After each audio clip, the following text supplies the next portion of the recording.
खुशामदीद। तुसी वेख रहे हो गल्लां ते गीत। जदों दिमाग थक जाए, तुसी अंदरों थकेवा महसूस करो, अक जाओ, तो कहते ने संगीत दे नाल जुड़ना चाहिए, ਸਾਹਿਤ ਦੇ ਨਾਲ जुड़ना चाहिए, क्योंकि फिर तुसी अपने अंदर एक ताकत महसूस करते हो, एनर्जी महसूस करते हो, तुसी रिचार्ज हो जाते हो, अपने आप को रीक्रिएट करते हो, दोबारा तुसी सिरजण करन दे काबिल हो जाते हो। तो अज साडी कोशिश है तुहानू ਸਾਹਿਤ ਦੇ ਨਾਲ जोड़न दी। ते साडे दरम्यान एक महनाज शख्सियत डॉक्टर हरमोहिंदर सिंह बेदी जी मौजूद ने, chancellor central university of Himachal Pradesh. विद्या के खेत्र के नाल जुड़े रहे, नाल दी नाल लेखन के खेत्र के नाल भी जुड़े रहे। अज उन्हां दी जीवन यात्रा बारे असी जरूर उन्हां कोलों ही जाणांगे। उन्हां नूं इसे साल पद्म श्री एवॉर्ड नाल नवाजिया जा रहा है। 26 जनवरी नूं एक घोषणा हो चुकी है तो जल्दी ही ये एवॉर्ड इन्हां दी झोली दे विच आएगा। तो असी तुहानूं सब तो पहलां तो इस महान उपलब्धि की मुबारकबाद देने। बहुत बहुत धन्यवाद। सो ये जीवन यात्रा इस मकाम तक पहुँच चुकी है, पद्मश्री तक पहुँच चुकी है। तो ये शुरुआत कित्थों हुई जो इस पॉइंट तक तुसी जर्नी नूं लैके आए हो अपनी जिंदगी की। असी उस पॉइंट की शुरुआत जानना चाहांगे तुहाडे कोलों, ये कित्थों तुहानूं शौक पिया लिखण दा? मेरे घर दा माहौल बड़ा ਸਾਹਿਤਕ ਤੇ ਸੱਭਿਆਚਾਰਕ ਸੀ। मेरे पिता सरदार प्रीतम सिंह बेदी जी रेलवे विच स्टेशन मास्टर सन। उर्दू भाषा का बड़ा गहरा ज्ञान उन्होंने प्राप्त सी ते घर दे विच वो अक्सर उर्दू अदब दीयां गल्लां साडे नाल साझियां करदे सन। बचपन तो ही मेरे उपर भाषा का, ਸਾਹਿਤ का, कविता का प्रभाव पैना शुरू होया। मेरे पिता घर दे विच बहुत उच्ची आवाज़ विच जिहड़ियां उस वेले पत्र पत्रिकावां ते अखबारां विच गज़लां, नज़मां ते कवितावां छपदियां सन, वो पढ़ के सानू सुनाया करते सन जी। तो हौली हौली उन्हां कवितावां दा, गज़लां दा ते उर्दू ਸਾਹਿਤ की परंपरा का प्रभाव मेरे उत्ते पैना शुरू होया।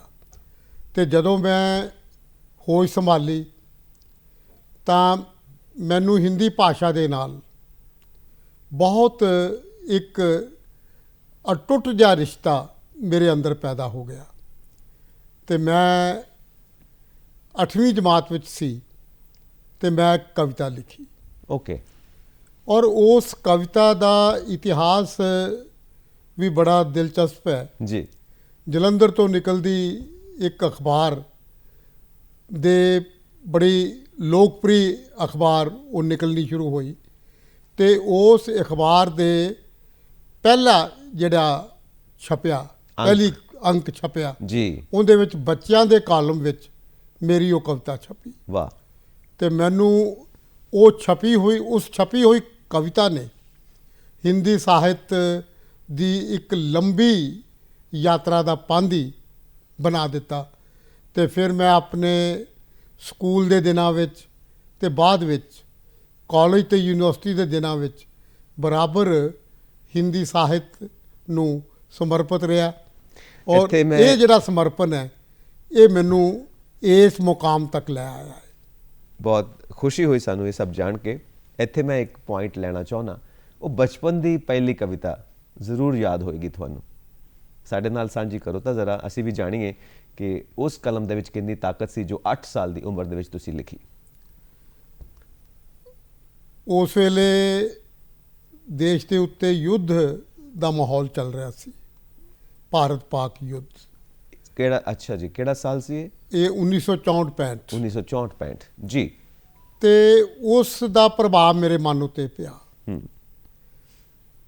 तो उन्दियां कुछ पंक्तियां मैनू याद ने। जी जरूर, स्वागत।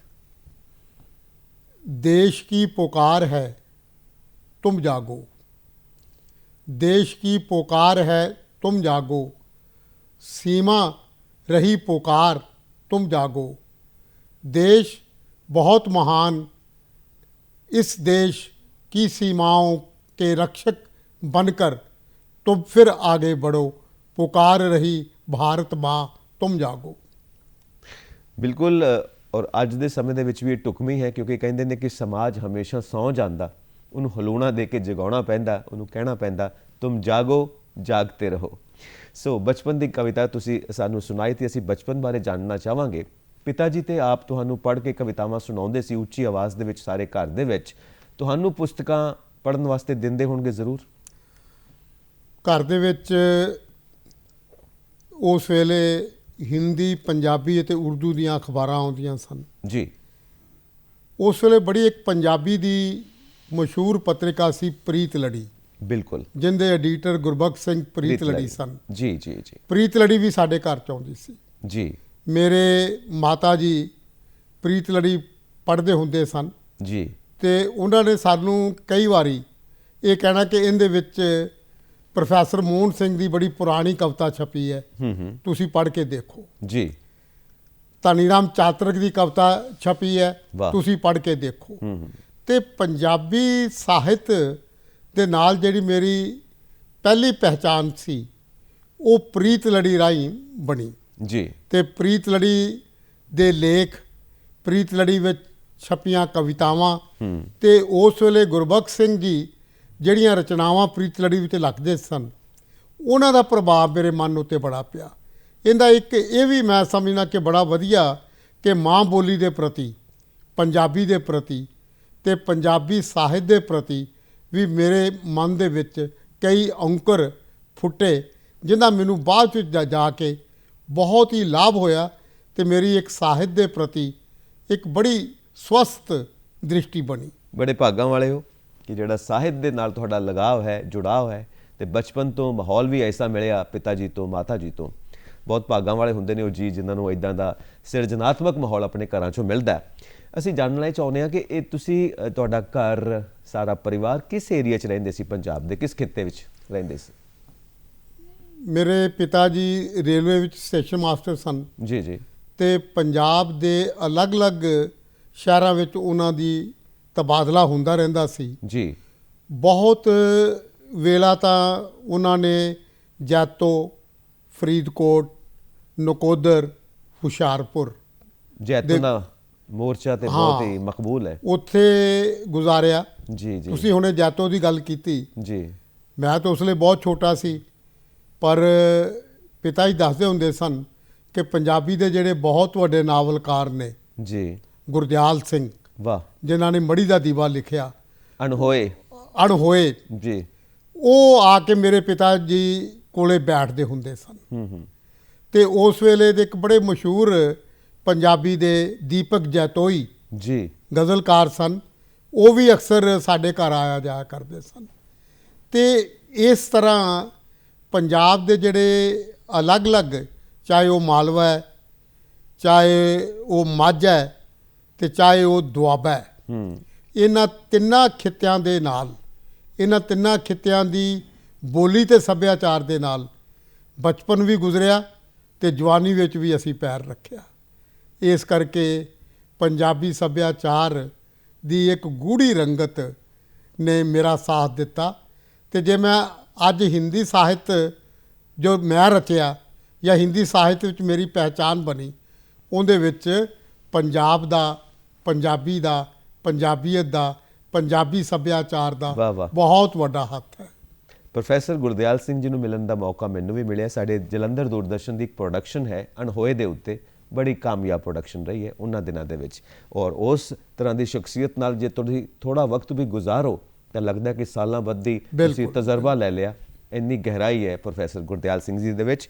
ਅਸੀਂ ਜਾਣਨਾ ਚਾਹਾਂਗੇ, ਤੁਸੀਂ ਜਦੋਂ ਸਕੂਲ ਦੀ ਗੱਲ ਕਰਦੇ ਹੋ ਤੇ ਸਕੂਲ ਦੇ ਵਿੱਚ ਬਾਲ ਸਭਾਵਾਂ ਹੁੰਦੀਆਂ ਸੀ ਉਸ ਵੇਲੇ ਜਦੋਂ ਤੁਸੀਂ ਨਿੱਕੇ ਹੁੰਦੇ ਸੀ, ਉਦੋਂ ਇਹ ਮਾਹੌਲ ਸੀ, ਕਲਚਰ ਸੀ ਸਾਡੇ ਸਕੂਲਾਂ ਦਾ।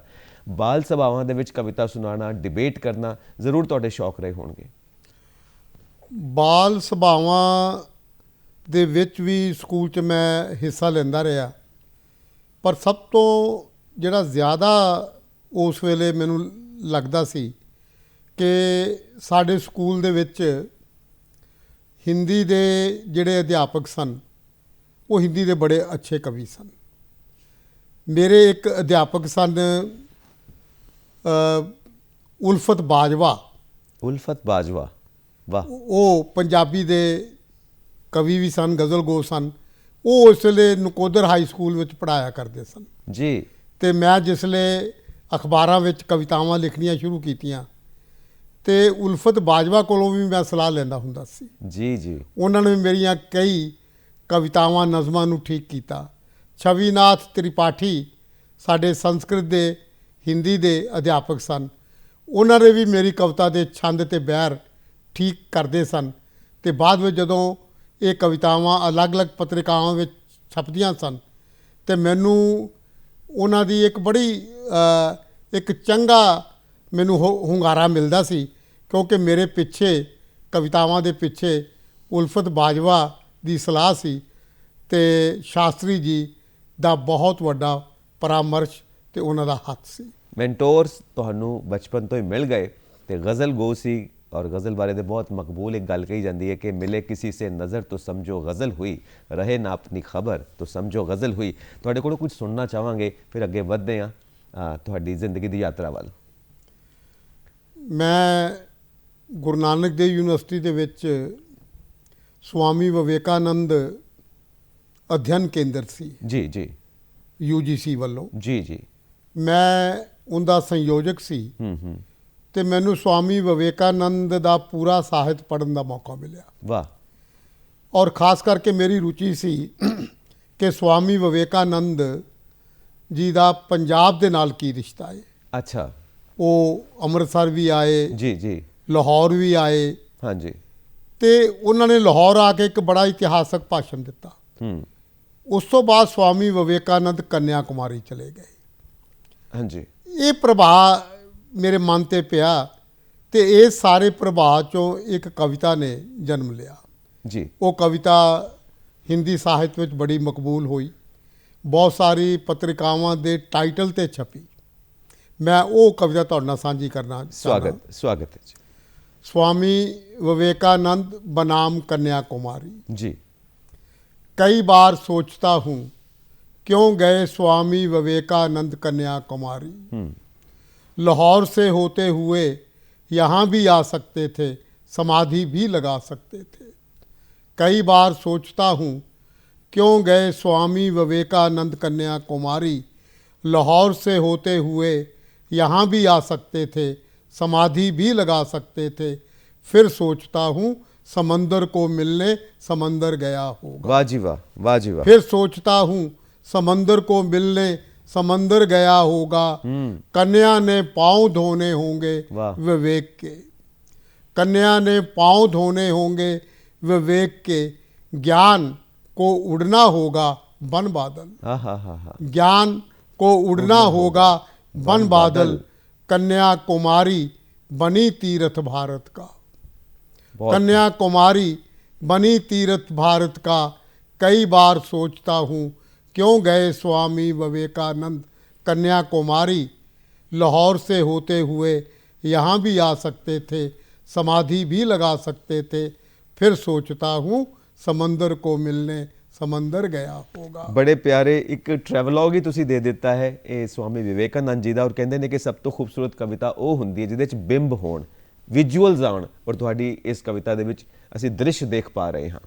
ਸੋ ਅਗਲੇ ਦ੍ਰਿਸ਼ ਵੱਲ ਚੱਲਦੇ ਹਾਂ ਜੋ ਤੁਹਾਡੇ ਜੀਵਨ ਨਾਲ ਜੁੜਿਆ ਹੋਇਆ। ਤੁਸੀਂ ਕਹਿੰਦੇ ਇੱਕ ਜਗ੍ਹਾ ਗੱਲ ਕੀਤੀ ਸੀ ਜਦੋਂ ਪ੍ਰੋਫੈਸਰ ਗੁਰਦਿਆਲ ਸਿੰਘ ਜੀ ਦੀ ਗੱਲ ਕੀਤੀ ਕਿ ਜਦੋਂ ਮੈਂ ਜਵਾਨੀ ਵੱਲ ਵਧ ਰਿਹਾ ਸੀ, ਤੇ ਅਸੀਂ ਉਹ ਜਵਾਨੀ ਦੀਆਂ ਗੱਲਾਂ ਸੁਣਨਾ ਚਾਹਾਂਗੇ ਕਿਉਂਕਿ ਉਦੋਂ ਇੱਕ ਚਿਣਗ ਹੁੰਦੀ ਆ, ਜੇ ਉਹਨੂੰ ਸਹੀ ਦਿਸ਼ਾ ਮਿਲ ਜਾਏ ਤਾਂ ਵਾਕਈ ਉਹਦੇ ਵਿੱਚੋਂ ਤੁਹਾਡੇ ਵਰਗੀ ਮਹਿਨਾਜ਼ ਸ਼ਖਸੀਅਤ ਜਨਮ ਲੈਂਦੀ ਹੈ।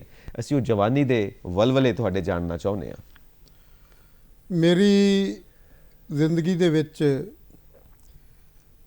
ਗੁਰੂ ਨਾਨਕ ਦੇਵ ਯੂਨੀਵਰਸਿਟੀ ਨੇ ਬਹੁਤ ਵੱਡੀ ਭੂਮਿਕਾ ਨਿਭਾਈ। ਜੀ। ਮੈਂ ਗੁਰੂ ਨਾਨਕ ਦੇਵ ਯੂਨੀਵਰਸਿਟੀ ਅੰਮ੍ਰਿਤਸਰ ਤੋਂ MA PhD ਡੀਲਿਟ ਜੀ ਇਸ ਵੱਡੇ ਅਦਾਰੇ ਵਿੱਚ ਰਹਿ ਕੇ ਕੀਤੀ। ਉੱਥੇ ਹੀ ਮੈਨੂੰ ਅਧਿਆਪਕ ਬਣਨ ਦਾ, ਪ੍ਰੋਫੈਸਰ ਬਣਨ ਦਾ ਅਤੇ ਹਿੰਦੀ ਵਿਭਾਗ ਦੇ ਮੁਖੀ ਬਣਨ ਦਾ ਅਤੇ ਡੀਨ ਭਾਸ਼ਾ ਬਣਨ ਦਾ ਮੌਕਾ ਮਿਲਿਆ। ਜੀ।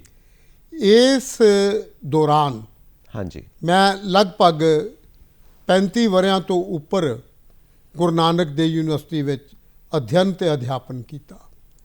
ਇਸ ਦੌਰਾਨ ਪੰਜਾਬ ਦੇ ਸਾਹਿਤ ਨੂੰ ਮੈਂ ਸਮਝਣ ਦੀ ਕੋਸ਼ਿਸ਼ ਕੀਤੀ। ਜੀ ਖਾਸ ਕਰਕੇ ਪੰਜਾਬ ਨੇ ਹਿੰਦੀ ਸਾਹਿਤ ਨੂੰ ਕੀ ਦਿੱਤਾ।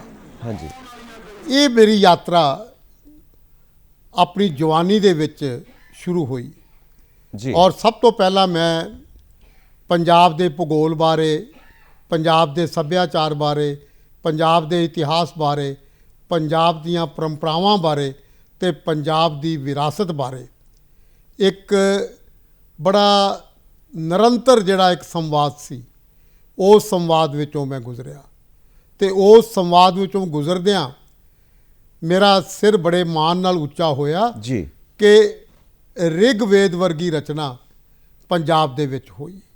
ਰਿਗਵੇਦ ਏਸ਼ੀਆ ਦੇ ਦੇਸ਼ਾਂ ਦਾ ਸਭ ਤੋਂ ਪਹਿਲਾ ਵੱਡਾ ਜੀ। ਪ੍ਰਮਾਣਿਕ ਸਾਹਿਤਕ ਤੇ ਸਾਂਸਕ੍ਰਿਤਿਕ ਦਸਤਾਵੇਜ਼ ਹੈ। ਜੀ ਰਿਗਵੇਦ ਦੇ ਵਿੱਚ ਪੁਰਾਤਨ ਪੰਜਾਬ, ਜਿਸ ਪੰਜਾਬ ਨੂੰ ਅਸੀਂ ਸਪਤ ਸਿੰਧੂ ਕਹਿੰਦੇ ਸਾਂ, ਜੀ ਉਹਦੀਆਂ ਨਦੀਆਂ ਦਾ, ਉਹਦੇ ਭੂਗੋਲ ਦਾ, ਉਹਦੀ ਬਨਸਪਤੀ ਦਾ, ਉਹਦੀਆਂ ਫਸਲਾਂ ਦਾ, ਪੰਜਾਬ ਦੇ ਰੁੱਖਾਂ ਦਾ ਇੰਨਾ ਖੂਬਸੂਰਤ ਚਿੱਤਰਨ ਹੈ ਕਿ ਪੂਰੀ ਦੁਨੀਆ, ਏਸ਼ੀਆ ਦੇ ਦੇਸ਼ ਇਹ ਮੰਨਦੇ ਨੇ ਕਿ ਪੰਜਾਬ ਦੇ ਖਿੱਤੇ ਨੇ ਏਸ਼ੀਆ ਦੇ ਦੇਸ਼ਾਂ ਨੂੰ ਵੀ ਇੱਕ ਨਵਾਂ ਰਾਹ ਵਿਖਾਇਆ। ਜੀ ਮੈਂ ਇਹਦੇ ਤੋਂ ਬੜਾ ਪ੍ਰਭਾਵਿਤ ਹੋਇਆ। ਫਿਰ ਮੈਨੂੰ ਪਤਾ ਲੱਗਾ ਕਿ ਭਾਸ਼ਾ ਦਾ ਜਿਹੜਾ ਪਹਿਲਾ ਵਿਆਕਰਨ ਸੀ ਉਹ ਪਾਣਨੀ ਨਾਂ ਦੇ ਇੱਕ ਵਿਦਵਾਨ ਨੇ ਲਿਖਿਆ ਸੀ। ਅਸ਼ਟਾਧਿਆਈ ਸੰਸਕ੍ਰਿਤ ਦਾ ਪਹਿਲਾ ਵਿਆਕਰਨ ਉਸ ਵਿਅਕਤੀ ਨੇ ਰਚਿਆ।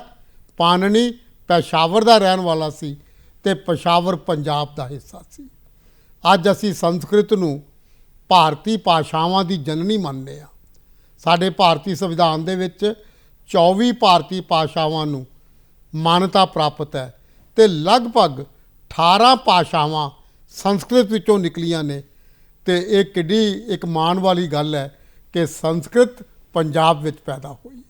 ਪ੍ਰੋਫੈਸਰ ਤੇਜਾ ਸਿੰਘ ਜੀ ਵੀ ਜਦੋਂ ਲੇਖ ਲਿਖਦੇ ਨੇ ਪੰਜਾਬ ਦੀ ਸੱਭਿਅਤਾ ਦੇ ਉੱਤੇ ਤਾਂ ਉਹ ਸੱਭਿਅਤਾ ਦਾ ਪੰਗੂੜਾ ਕਹਿੰਦੇ ਨੇ ਪੰਜਾਬ ਨੂੰ ਤੇ ਸੰਸਕ੍ਰਿਤ ਨੂੰ ਉਹ ਕਹਿੰਦੇ ਨੇ ਪੁਰਾਤਨ ਪੰਜਾਬੀ ਹੈ।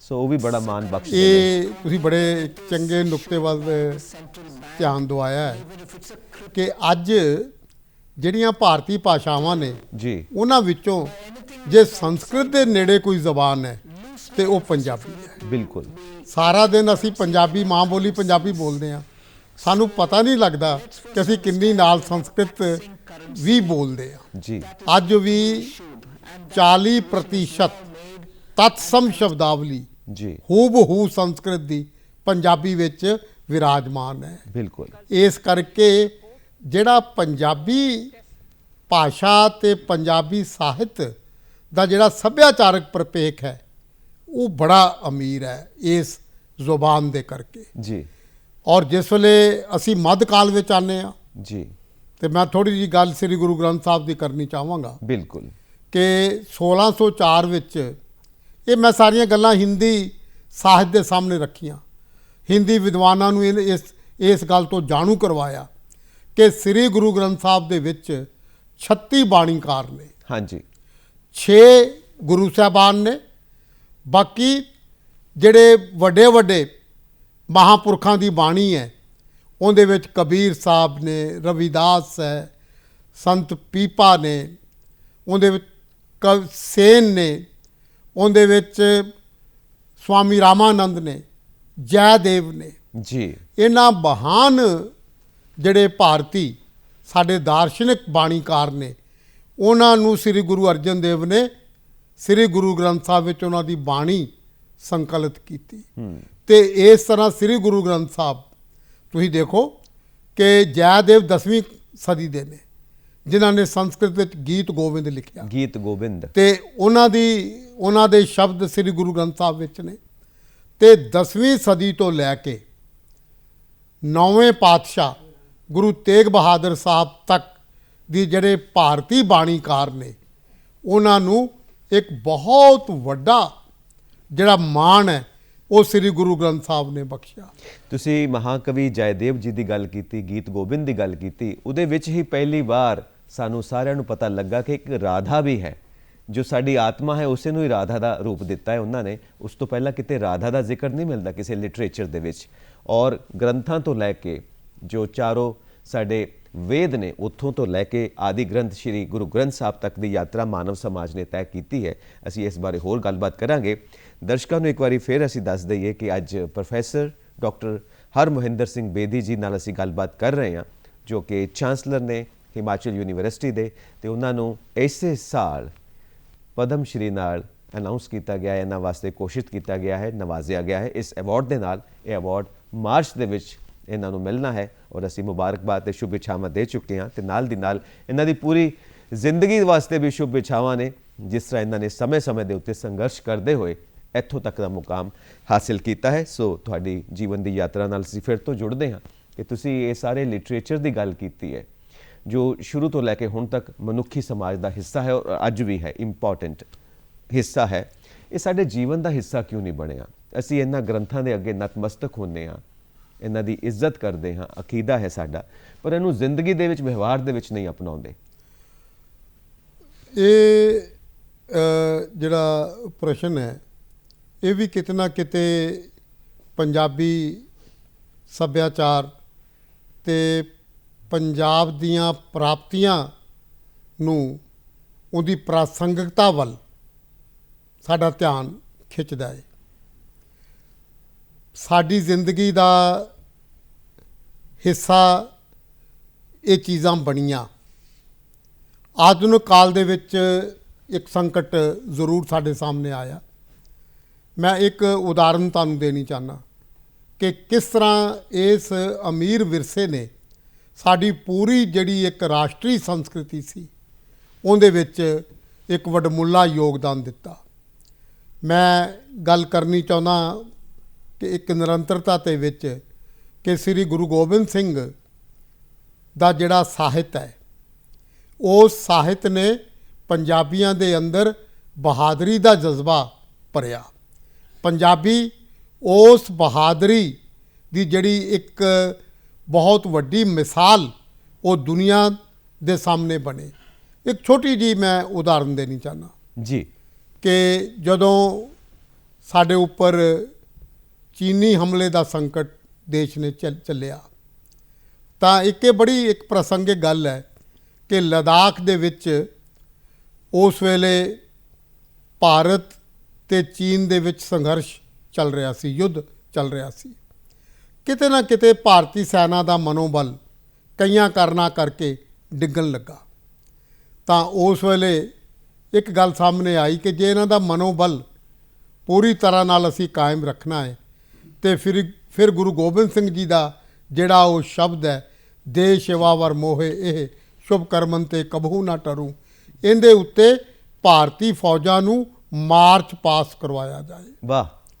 ਔਰ ਉਸ ਵੇਲੇ ਪੂਰੀ ਭਾਰਤੀ ਸੈਨਾ ਨੇ ਗੁਰੂ ਗੋਬਿੰਦ ਸਿੰਘ ਜੀ ਦੇ ਇਸ ਅਮਰ ਸ਼ਬਦ ਦੇ ਉੱਪਰ ਮਾਰਚ ਪਾਸ ਕੀਤਾ, ਦੇ ਸ਼ਿਵਾ ਵਰ ਮੋਹੇ, ਤੇ ਇੱਕ ਕ੍ਰਿਸ਼ਮਾ ਹੋਇਆ, ਕਰਾਮਾਤ ਹੋਈ। ਭਾਰਤੀ ਫੌਜਾਂ ਆਪਣੇ ਮਨੋਬਲ ਦੇ ਨਾਲ ਅੱਗੇ ਵਧਣ ਲੱਗੀਆਂ ਤੇ ਭਾਰਤ ਪਾਕ ਚੀਨ ਦਾ ਦ੍ਰਿਸ਼ ਬਦਲ ਗਿਆ। ਇਸ ਤੋਂ ਵੱਡੀ ਇਸ ਸ਼ਕਤੀ ਦੀ ਪ੍ਰਾਸੰਗਿਕਤਾ, ਇਹਦਾ ਵਿਵਹਾਰਕ ਜਿਹੜਾ ਰੂਪ ਹੈ, ਉਹ ਸਾਨੂੰ ਹੋਰ ਕੀ ਮਿਲੇਗਾ? ਇਸ ਕਰਕੇ ਜਿਹੜਾ ਪੰਜਾਬੀ ਸੱਭਿਆਚਾਰ ਸਾਡੀ ਗੁਰਬਾਣੀ ਦੇ ਵਿੱਚੋਂ ਨਿਕਲਿਆ, ਜਿਹੜੀ ਸ਼ਕਤੀ ਤੇ ਜਿਹੜੀ ਪ੍ਰੇਰਣਾ ਸਾਨੂੰ ਗੁਰਬਾਣੀ ਤੋਂ, ਗੁਰੂ ਸਾਹਿਬਾਨ ਤੋਂ ਮਿਲੀ, ਉਸ ਪ੍ਰੇਰਣਾ ਤੇ ਸ਼ਕਤੀ ਨੇ ਪੰਜਾਬੀ ਸੱਭਿਆਚਾਰ ਨੂੰ ਕਈ ਨਵੇਂ ਰੂਪਾਂ ਦੇ ਵਿੱਚ ਪ੍ਰਫੁੱਲਤ ਕੀਤਾ। ਇੱਕ ਮੈਂ ਗੱਲ ਹੋਰ ਕਰਨੀ ਚਾਹੁੰਦਾ। ਮੈਂ ਆਪਣੀ ਖੋਜ ਕਾਰਜ ਦੇ ਦੌਰਾਨ ਜੀ, ਗੁਰੂ ਗੋਬਿੰਦ ਸਿੰਘ ਜੀ ਨੇ ਇੱਕ ਬੜੇ ਮਹਾਨ ਕਾਰਜ ਕੀਤੇ ਜੀ, ਆਨੰਦਪੁਰ ਸਾਹਿਬ ਤੇ ਪੌਂਟਾ ਸਾਹਿਬ ਜੀ। ਇੱਥੇ ਗੁਰੂ ਗੋਬਿੰਦ ਸਿੰਘ ਜੀ ਦਾ ਵਿਦਿਆ ਦਰਬਾਰ ਸੀ। ਵਾਹ। ਔਰ ਉਸ ਵਿਦਿਆ ਦਰਬਾਰ ਦੇ ਵਿੱਚ 52 ਕਵੀ ਉਹ ਸਾਹਿਤ ਰਚਦੇ ਸਨ। ਮੈਂ ਆਪਣੀ ਖੋਜ ਦੇ ਦੌਰਾਨ ਇਹਨਾਂ 52 ਕਵੀਆਂ ਨੇ ਕਿਹੜੀਆਂ-ਕਿਹੜੀਆਂ ਰਚਨਾਵਾਂ ਰਚੀਆਂ, ਉਹਨਾਂ ਦੇ ਕੀ ਨਾਂ ਸਨ, ਇਹ ਕਵੀ ਪਿੱਛੋਂ ਕਿੱਥੋਂ ਦੇ ਰਹਿਣ ਵਾਲੇ ਸਨ, ਕਦੋਂ ਗੁਰੂ ਗੋਬਿੰਦ ਸਿੰਘ ਜੀ ਦੇ ਵਿੱਦਿਆ ਦਰਬਾਰ ਵਿੱਚ ਆਏ। ਮੈਂ ਪੂਰੇ ਦਾ ਪੂਰਾ ਇੱਕ ਖੋਜ ਕਾਰਜ ਇਹਦੇ ਉੱਤੇ ਕੀਤਾ। ਔਰ ਸਭ ਤੋਂ ਵੱਡੀ ਗੱਲ ਤੁਸੀਂ ਦੇਖੋ ਕਿ ਪਹਿਲੀ ਵਾਰੀ ਗੁਰੂ ਗੋਬਿੰਦ ਸਿੰਘ ਦੇ ਵਿੱਦਿਆ ਦਰਬਾਰ ਦੇ ਵਿੱਚ ਇਹਨਾਂ ਕਵੀਆਂ ਨੇ ਪੂਰੇ ਮਹਾਭਾਰਤ ਦਾ ਭਾਰਤੀ ਭਾਸ਼ਾਵਾਂ ਵਿੱਚ ਅਨੁਵਾਦ ਕੀਤਾ। ਵਾਹ। ਪੰਜਾਬੀ ਵਿੱਚ, ਬ੍ਰਜ ਵਿੱਚ, ਹਿੰਦੀ ਵਿੱਚ 50 ਉਪਨਿਸ਼ਦਾਂ ਦਾ ਅਨੁਵਾਦ ਹੋਇਆ। ਸ਼੍ਰੀਮਦ ਭਗਵਦ ਗੀਤਾ ਦਾ ਅਨੁਵਾਦ ਹੋਇਆ। ਚਾਣਕਯ ਨੀਤੀ ਦਾ ਅਨੁਵਾਦ ਹੋਇਆ। ਇਹ ਜਿਹੜਾ ਇੱਕ ਬੜਾ ਵੱਡਾ ਕਾਰਜ ਸੀ, ਇਹ ਭਗਤੀ ਅੰਦੋਲਨ ਜਿਹੜਾ ਪੂਰੇ ਹਿੰਦੁਸਤਾਨ ਨੂੰ ਪ੍ਰਭਾਵਿਤ ਕਰਦਾ ਹੈ। ਉੱਤਰ ਮੱਧ ਕਾਲ ਦੇ ਵਿੱਚ ਗੁਰੂ ਗੋਬਿੰਦ ਸਿੰਘ ਜੀ ਦੀ ਪ੍ਰੇਰਣਾ ਦੇ ਨਾਲ ਇਹ ਭਗਤੀ ਤੇ ਸ਼ਕਤੀ ਦੀਆਂ ਰਚਨਾਵਾਂ ਭਾਰਤੀ ਸਾਹਿਤ ਦਾ ਅੰਗ ਬਣੀਆਂ। ਮੈਂ ਆਪਣੇ ਖੋਜ ਕਾਰਜ ਦੇ ਵਿੱਚ ਜਿਹੜਾ ਸਾਡਾ ਭਗਤੀ ਸਾਹਿਤ ਹੈ ਹਿੰਦੁਸਤਾਨ ਦਾ, ਉਸ ਭਗਤੀ ਸਾਹਿਤ ਦੇ ਸਾਹਮਣੇ ਪੰਜਾਬ ਦੀ ਇਸ ਪਰੰਪਰਾ ਨੂੰ ਵੀ ਰੱਖਿਆ, ਤਾਂ ਕਿ ਜਿਸ ਭਾਰਤੀ ਸਾਹਿਤ ਦੀ ਅਮੀਰੀ ਦੀ ਅਸੀਂ ਗੱਲ ਕਰਨੇ ਆ, ਉਹਦੇ ਵਿੱਚ ਭਾਰਤੀ ਭਗਤੀ ਸਾਹਿਤ ਦੇ ਵਿੱਚ ਜਿਹੜਾ ਪੰਜਾਬ ਦੇ ਵਿੱਚ ਭਗਤੀ ਤੇ ਸ਼ਕਤੀ ਦਾ ਸਾਹਿਤ ਰਚਿਆ ਗਿਆ, ਉਹਦੀ ਬਹੁਤ ਵੱਡੀ ਭੂਮਿਕਾ ਹੈ ਜੀ। ਔਰ ਤੁਸੀਂ ਦੇਖੋ, ਅਸੀਂ ਮਾਤਾ ਗੁਜਰੀ ਜੀ ਨੂੰ ਨਤਮਸਤਕ ਹੁੰਦੇ ਹਾਂ, ਜਿਨ੍ਹਾਂ ਨੇ ਐਸੇ ਲਾਲ ਨੂੰ ਜਨਮ ਦਿੱਤਾ ਕਿ ਜਦੋਂ ਅਸੀਂ ਵਿੱਦਿਆ ਦੀ ਗੱਲ ਕਰੀਏ ਤਾਂ ਉਹ ਵੀ ਸਿਖਰਾਂ ਨੂੰ ਛੂੰਹਦੇ ਨੇ, ਜਦੋਂ ਅਸੀਂ ਯੋਧਾ ਹੋਣ ਦੀ ਗੱਲ ਕਰੀਏ ਉਹ ਵੀ ਸਿਖਰਾਂ ਨੂੰ ਛੂੰਹਦੇ ਨੇ। ਸੰਤ ਸਿਪਾਹੀ ਸਾਹਿਬ ਕਮਾਲ ਗੁਰੂ ਗੋਬਿੰਦ ਸਿੰਘ, ਉਹਨਾਂ ਦਾ ਜ਼ਿਆਦਾਤਰ ਲਿਟਰੇਚਰ ਜਿਹੜਾ ਹੈ ਬ੍ਰਜ ਭਾਸ਼ਾ ਦੇ ਵਿੱਚ ਸਾਨੂੰ ਮਿਲਦਾ।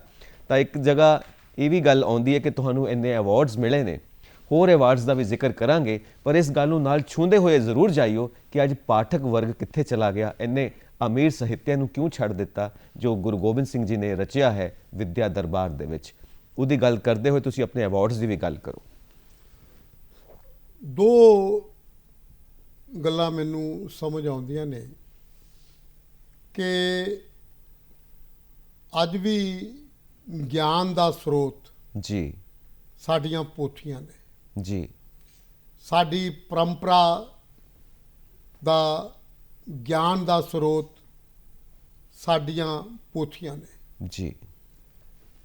ਸੰਕਟ ਜ਼ਰੂਰ ਹੈ, ਕਦੀ ਭਾਸ਼ਾ ਦਾ ਸੰਕਟ ਨਵੀਂ ਪੀੜ੍ਹੀ ਨੂੰ ਝੱਲਣਾ ਪੈਂਦਾ ਹੈ, ਕਿਉਂਕਿ ਜਿਹੜੀਆਂ ਸਾਡੀਆਂ ਕਲਾਸੀਕਲ ਭਾਸ਼ਾਵਾਂ ਨੇ ਜੀ, ਜਿਨ੍ਹਾਂ ਦੇ ਵਿੱਚ ਇਹ ਵਡਮੁੱਲਾ ਸਾਡਾ ਸਾਹਿਤ ਪਿਆ ਹੈ, ਚਾਹੇ ਉਹ ਸੰਸਕ੍ਰਿਤ ਹੈ, ਚਾਹੇ ਫਾਰਸੀ ਹੈ, ਚਾਹੇ ਅਰਬੀ ਹੈ, ਚਾਹੇ ਬ੍ਰਜ ਹੈ, ਚਾਹੇ ਅਵਧੀ ਹੈ, ਚਾਹੇ ਪ੍ਰਾਕ੍ਰਿਤ ਹੈ, ਇਹਨਾਂ ਭਾਸ਼ਾਵਾਂ ਦਾ ਗਿਆਨ ਸਾਡੀ ਨੌਜਵਾਨ ਪੀੜ੍ਹੀ ਕੋਲੇ ਨਾ ਮਾਤਰ ਹੈ।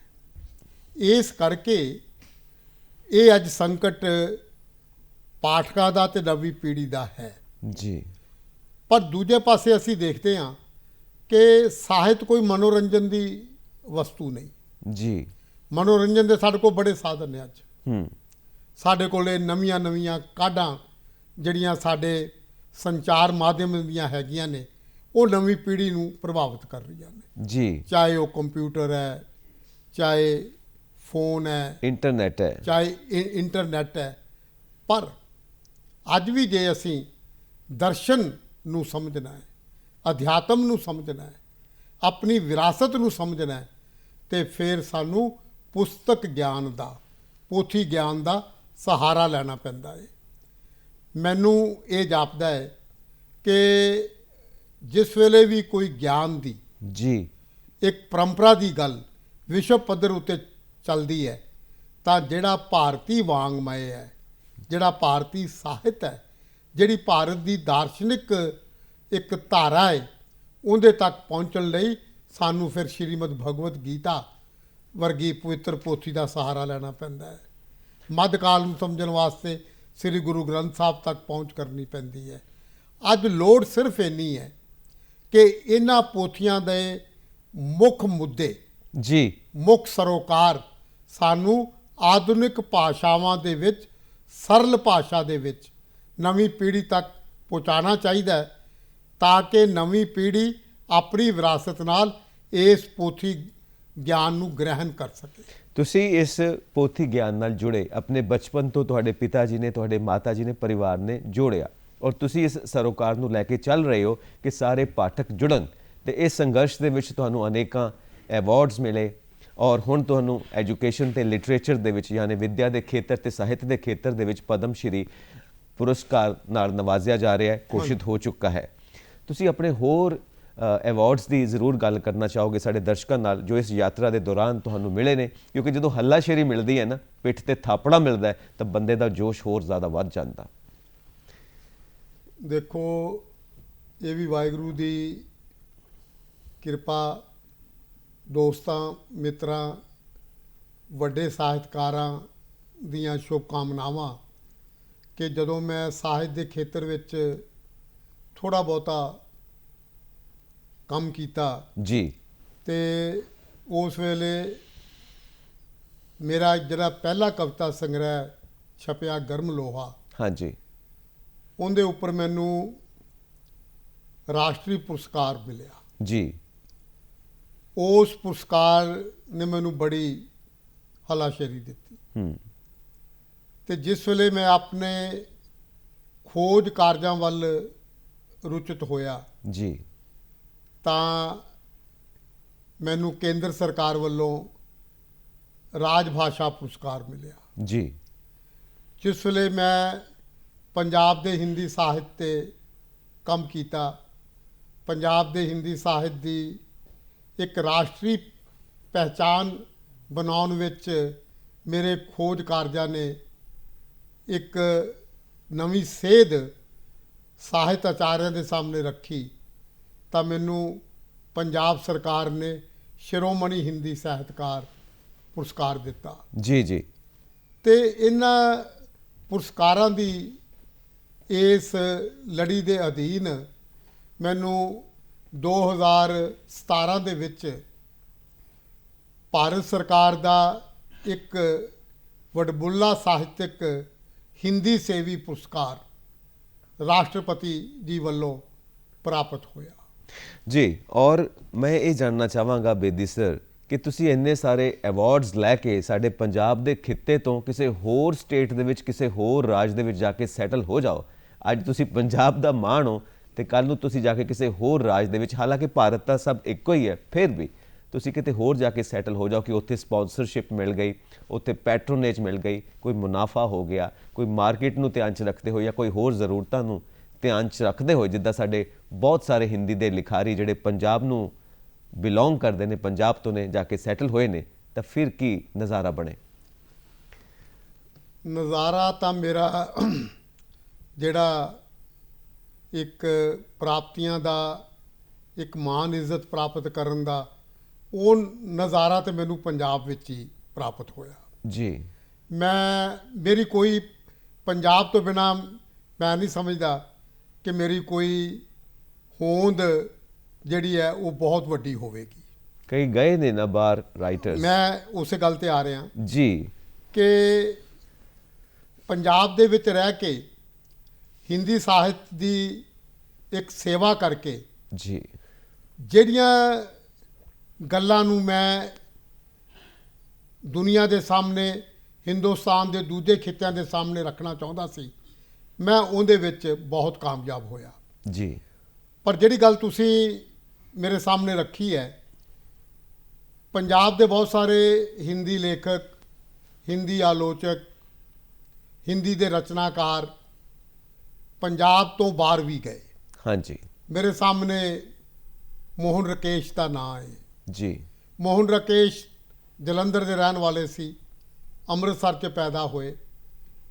ਉਹ ਦਿੱਲੀ ਗਏ, ਇਲਾਹਾਬਾਦ ਗਏ, ਹਾਂਜੀ ਉੱਥੇ ਜਾ ਕੇ ਉਹਨਾਂ ਨੇ ਬੜਾ ਨਾਮ ਨਾ ਖੱਟਿਆ।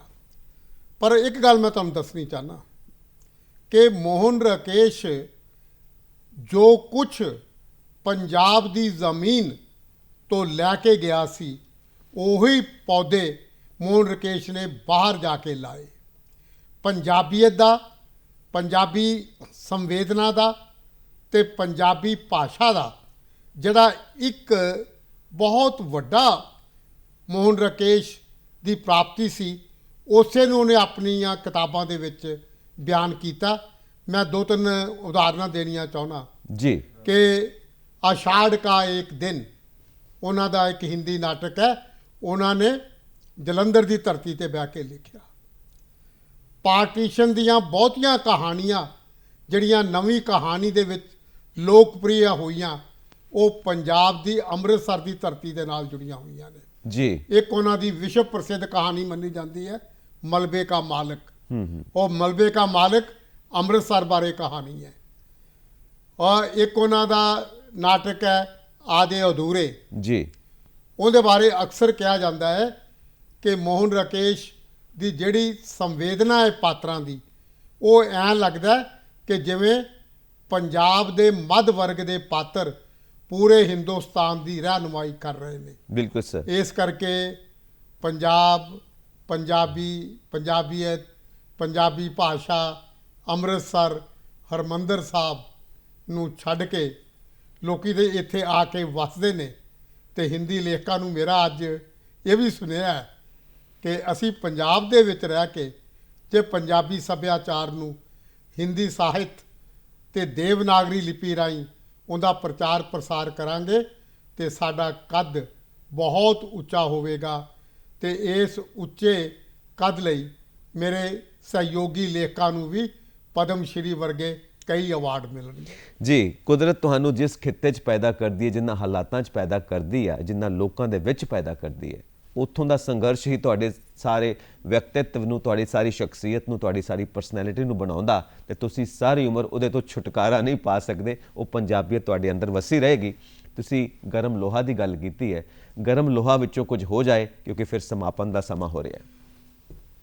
ਗਰਮ ਲੋਹਾ ਮੇਰਾ ਪਹਿਲਾ ਹਿੰਦੀ ਦਾ ਕਾਵ ਸੰਗ੍ਰਹਿ ਸੀ। ਜੀ। ਇਹਦੀ ਪਹਿਲੀ ਕਵਿਤਾ ਦਾ ਨਾਂ ਹੈ ਗਰਮ ਲੋਹਾ। ਗਰਮ ਲੋਹਾ। ਉਸ ਵੇਲੇ ਇੱਕ ਬੜੀ ਵੱਡੀ ਸਾਹਿਤਕ ਪੱਤਰਿਕਾ ਰਤਲਾਮ ਤੋਂ ਨਿਕਲਦੀ ਸੀ। ਉਸ ਪੱਤਰਿਕਾ ਦੇ ਟਾਈਟਲ ਤੇ ਇਹ ਕਵਿਤਾ ਛਪੀ। ਜੀ। ਮੈਂ ਕੁਝ ਪੰਕਤੀਆਂ ਆਪਣੇ ਦਰਸ਼ਕਾਂ ਨਾਲ ਸਾਂਝੀਆਂ ਕਰਨ ਦੀ ਖੁਸ਼ੀ ਲੈ ਰਿਹਾ। स्वागत है जी। फूलों को, सपनों को अगर जीवित रखना चाहते हो, घर घर में रखो गर्म लोहा। फूलों को, सपनों को अगर जीवित रखना चाहते हो, घर घर में रखो गर्म लोहा।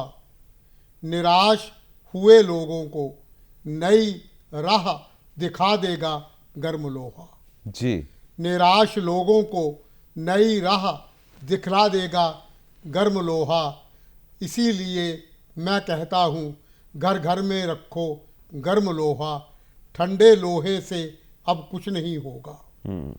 पिघल कर फौलाद भी बन सकता है गर्म लोहा।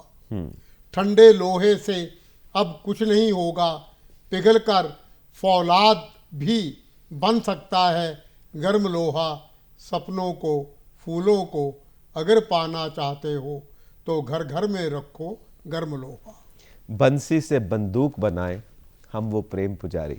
ਇਹ ਤੁਹਾਡਾ ਬਹੁਤ ਪਿਆਰਾ ਸੰਦੇਸ਼ ਪਹੁੰਚਿਆ ਹੈ। ਜਿਸ ਤਰ੍ਹਾਂ ਇੱਕ ਵਕਤ ਰਿਹਾ ਹੈ ਜਿਹਦੇ ਵਿੱਚ ਸਾਰੇ ਕ੍ਰਾਂਤੀਕਾਰੀ ਗੱਲਾਂ ਹੋਈਆਂ ਨੇ, ਤੁਸੀਂ ਵੀ ਉਸ ਕ੍ਰਾਂਤੀ ਨੂੰ ਲੈ ਕੇ ਆਪਣੇ अंदर चले हो कि मेरे सीने में नहीं तो तेरे सीने में सही हो कहीं भी आग, लेकिन आग जलनी चाहिए, सिर्फ हंगामा खड़ा करना मेरा मकसद नहीं, सारी कोशिश है कि ये सूरत बदलनी चाहिए। बहुत बहुत शुक्रिया और साढ़े वालों शुभ इच्छावां कि ਤੁਹਾਨੂੰ ਇਹ ਅਵਾਰਡਸ ਮਿਲਣ, ਹੋਰ ਵੀ ਅਵਾਰਡਸ ਮਿਲਣ ਤੇ ਤੁਸੀਂ ਇਸੇ ਤਰ੍ਹਾਂ ਹੀ ਜਲੰਧਰ ਦੂਰਦਰਸ਼ਨ ਆਉਂਦੇ ਰਹੋ ਤੇ ਆਪਣੇ ਤਜਰਬੇ ਸਾਡੇ ਦਰਸ਼ਕਾਂ ਨਾਲ ਸਾਂਝੇ ਕਰਦੇ ਰਹੋ। ਤੁਹਾਡਾ ਵੀ ਬਹੁਤ ਬਹੁਤ ਧੰਨਵਾਦ। ਜਲੰਧਰ ਦੂਰਦਰਸ਼ਨ ਨੇ ਵੀ ਮੇਰੀ ਜ਼ਿੰਦਗੀ ਵਿੱਚ ਬਹੁਤ ਵੱਡੀ ਭੂਮਿਕਾ ਨਿਭਾਈ ਹੈ ਤੇ ਮੈਂ ਜਲੰਧਰ ਦੂਰਦਰਸ਼ਨ ਤੇ ਜਲੰਧਰ ਦੂਰਦਰਸ਼ਨ ਦੇ ਦਰਸ਼ਕਾਂ ਦਾ ਆਪਣੇ ਮਨ ਤੋਂ ਉਹਨਾਂ ਦਾ ਧੰਨਵਾਦ ਕਰਦਾ। ਸ਼ੁਭ ਇੱਛਾਵਾਂ। Thank you very much sir. ਤੁਹਾਡਾ ਵੀ ਸ਼ੁਕਰੀਆ।